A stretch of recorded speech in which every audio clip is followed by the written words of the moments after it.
আপনারা সবাই কেমন আছেন? আশা করি নিশ্চয়ই সবাই ভালো আছেন। তো আজকের নিয়োগ বিজ্ঞপ্তি জনস্বাস্থ্য প্রকৌশল অধিদপ্তরের নিয়োগ বিজ্ঞপ্তি। তো নিয়োগ বিজ্ঞপ্তি সম্পর্কে বিস্তারিত আলোচনা করব। তো ভিডিওটা না টেনে সম্পূর্ণ ভিডিওটা দেখার অনুরোধ করছি।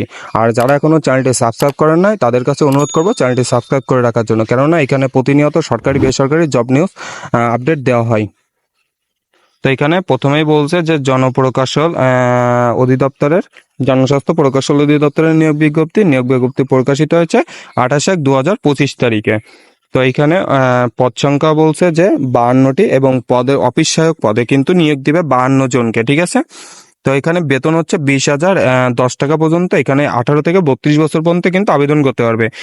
এবং বলছে কোনো স্বীকৃত বোর্ডতে মাধ্যমিক স্কুল সার্টিফিকেট বা সম্মান পরীক্ষায় উত্তীর্ণ হলে কিন্তু আবেদন করতে পারবে, অর্থাৎ এসএসসি পরীক্ষায় কিন্তু পাশ করলে কিন্তু সেইখানে আবেদন করতে পারবে। তো এইখানে পরবর্তী বলছে যে প্রার্থীকে অবশ্যই এই ওয়েবসাইটের লিঙ্কে ঢুকে আবেদন করতে হবে। তো আবেদন লিঙ্ক এই ভিডিওর কমেন্ট বক্সে এবং এই ভিডিওর ডিসক্রিপশন বক্সে কিন্তু দেওয়া থাকবে। এখানে বলছে যে অনলাইনে আবেদন পূরণ ও আবেদন শুরুর তারিখ বলছে যে 29/1/2025 10 ঘটিকা হতে, অর্থাৎ অলরেডি শুরু হয়ে গিয়েছে। এবং অনলাইনে আবেদনের শেষ তারিখ বলছে 27/2/2025, অর্থাৎ ফেব্রুয়ারি মাসের 27 তারিখ পর্যন্ত কিন্তু বিকাল 5টা পর্যন্ত কিন্তু এখানে আবেদন করতে পারবে। তারপরে বলছে যে অনলাইনে আবেদনের জন্য 300x300 পিক্সেলের ছবি এবং স্বাক্ষর 300x80 পিক্সেলের কিন্তু স্বাক্ষর লাগবে। তো এই ছবি রিসাইজ এবং স্বাক্ষর রিসাইজ কীভাবে করতে হবে ভিডিওর ডিসক্রিপশন বক্সে এবং কমেন্টকে পিন করা থাকবে। সেই ভিডিও দেখে কিন্তু খুব সহজে কিন্তু আপনারা দেখে নিতে পারবেন যে কিভাবে ছবি রিসাইজ এবং স্বাক্ষর রিসাইজ করতে হবে। তারপরে এখানে বলছে যে আবেদন ফি বলছে যে এখানে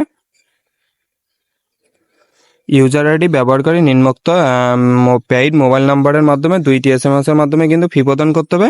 অফিস সহায়ক পদের জন্য 50 টাকা, অফিস সহায়ক পদের জন্য 50 টাকা এবং অনলাইন ফি বাবদ 6 টাকা, অর্থাৎ 56 টাকা কিন্তু তোমাকে ফি পরিশোধ করতে হবে, অর্থাৎ 56 টাকা 72 ঘন্টার ভিতরে কিন্তু ফি পরিশোধ করতে হবে। তো ফিটা কিভাবে পরিশোধ করতে হবে? অবশ্যই টেলিটক সিমের মাধ্যমে পরিশোধ করতে হবে।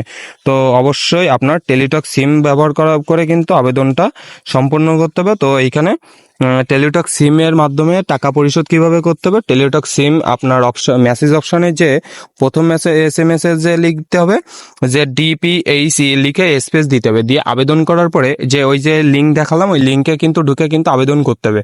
আবেদন করার পরে একটা ইউজার আইডি দিবে, সেই ইউজার আইডিটা DPHC লিখে স্পেস দিয়ে সেই ইউজার আইডিটা দিতে হবে, দিয়ে 1622 নাম্বারে সেন্ড করতে হবে।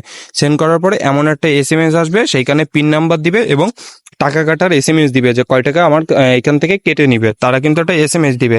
যেটা দ্বিতীয় SMS এ যে লিখতে হবে যে DPHE স্পেস দিয়ে ES লিখতে হবে, ES লিখে 1622 নাম্বারে কিন্তু সেন্ড করতে হবে, অর্থাৎ DPHE লিখে স্পেস দিয়ে ES লিখবেন এবং আপনাকে যে প্রথম যে SMS করার পরে যেটা পিন নাম্বার দিবে সেই পিন নাম্বারটা 1622 নাম্বারে সেন্ড করবেন।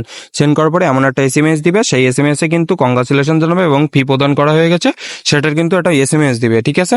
তো এইভাবেই কিন্তু টাকাটা পরিশোধ করতে হবে এবং আবেদন কার্যক্রম সম্পূর্ণ করতে হবে। তো আবেদন কার্যক্রম একদম সহজ, লিঙ্কে জাস্ট ক্লিক করে ঢুকে সকল ইনফরমেশন দিতে হবে, দিয়ে সাবমিট ছবি দিয়ে এবং স্বাক্ষর দিয়ে সাবমিট করলে কিন্তু আবেদন হয়ে যাবে।